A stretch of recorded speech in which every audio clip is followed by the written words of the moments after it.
Good to have you back. This is Environmental Intelligence, episode 21. It's April 7th, 2026. Here's what changed overnight in the environmental regulatory landscape. Ontario's Species Conservation Act replaces the Endangered Species Act, leaving golden eagles, barn owls, and many other species largely unprotected. The executive summary is straightforward. Ontario has repealed the Endangered Species Act and enacted the Species Conservation Act, which experts state provides substantially weaker protections for numerous listed plants and animals. This regulatory shift directly affects due diligence, permitting and risk registers for projects in southern and central Ontario under the provincial EPA and federal SARA overlap. Practitioners should review project-specific permitting pathways and client exposure this week. Ontario's Endangered Species Act is officially dead. The province has replaced it with the new Species Conservation Act, which removes automatic species protections. Many plants and animals, including golden eagles and barn owls, are now largely unprotected, according to experts. The previous statute imposed strict prohibitions on harm, habitat damage, and required recovery strategies. The new framework shifts toward discretionary conservation measures with narrower triggers and reduced mandatory safeguards. For contaminated sites and remediation practitioners, this change reduces Species at Risk Act and provincial overlap constraints on listed species during soil excavation, groundwater works, or linear infrastructure at brownfield and mining sites in Ontario.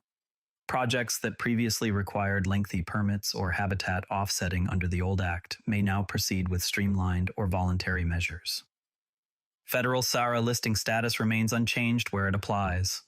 Implementation details and any transitional provisions have not been fully detailed. Practitioners should track Ministry of the Environment, Conservation and Parks guidance on how the new act intersects with OREG 153/04 records of Site Condition and Federal Impact Assessment Act triggers. What this signals is a meaningful reduction in provincial regulatory friction for ground disturbance work in southern and central Ontario. In practice, this means your habitat offsetting budgets and schedule contingencies on ESA-listed species may shrink, but you still need to maintain federal SARA due diligence. Now, on the regulatory side, the U.S. administration's fiscal 2027 budget request slashes funding for the EPA, NOAA, and FEMA.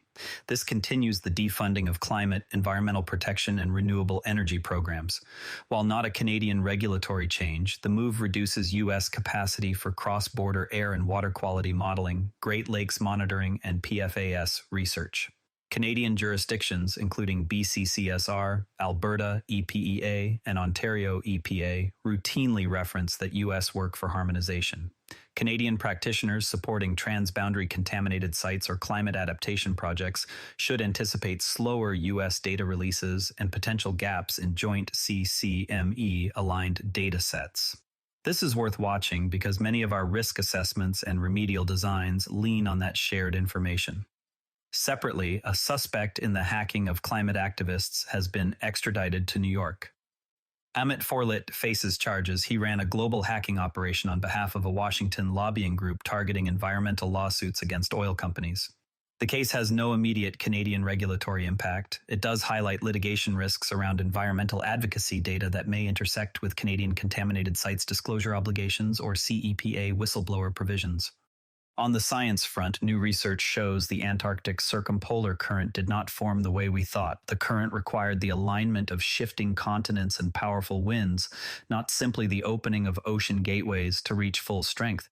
That strength drove major atmospheric carbon dioxide drawdown, contributing to global cooling and ice sheet formation. While paleoclimate in scope, the findings refine carbon cycle understanding relevant to long-term climate adaptation modeling used in Canadian sea level rise projections.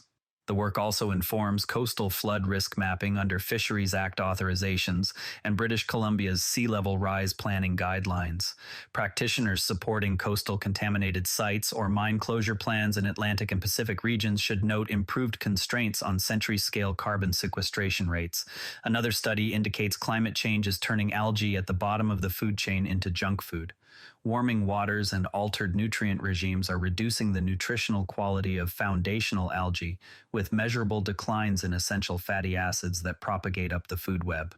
This has indirect implications for Canadian Fisheries Act authorizations and SARA recovery planning.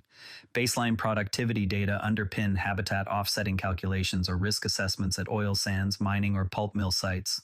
Laboratories holding ISO 17025 accreditation for chlorophyll or fatty acid profiling may see increased demand for these parameters in future aquatic effects monitoring. In industry news, a European fly fishing visitor recently asked for guidance on Alberta and British Columbia trout and salmon regulations. The query emphasized compliance, licensing, rod suitability, and late April river choices with explicit focus on environmental respect. The post underscores the need for consultants supporting recreational or ecotourism clients to maintain current knowledge of provincial fishing licenses. That includes Alberta Conservation Association licenses or BC Freshwater Fishing License, species-specific closures under the Fisheries Act, and catch and release protocols on scheduled waters.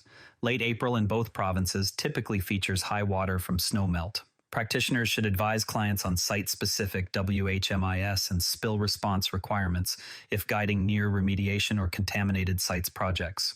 Also out of British Columbia, a resident proposes raising the scooter engine limit from 50 cubic centimeters to 70 or 80 cubic centimeters to improve performance parity. While not an enacted change, any future amendment would intersect with provincial transportation emission inventories used in climate policy. It could affect mobile source volatile organic compound and nitrogen oxide contributions at contaminated sites near urban corridors under BCEMA air quality objectives. Now, speaking of heterogeneous soils and conceptual site models, here is something worth sharpening in your practice. You arrive at a former urban gas station in the Greater Toronto Area or the Lower Mainland. The Phase 2 ESA shows benzene exceeding CSR or O Reg 153/04 standards in monitoring well 3 but not in monitoring well 2, only 4 meters closer to the apparent source. The pattern looks illogical until you remember you are standing on Wisconsin and glacial till and outwash. Glacial soils in Ontario, Alberta, and British Columbia are characterized by abrupt facies changes, sand lenses, silt drapes, cobble stringers, and diamectin over distances of centimeters to meters.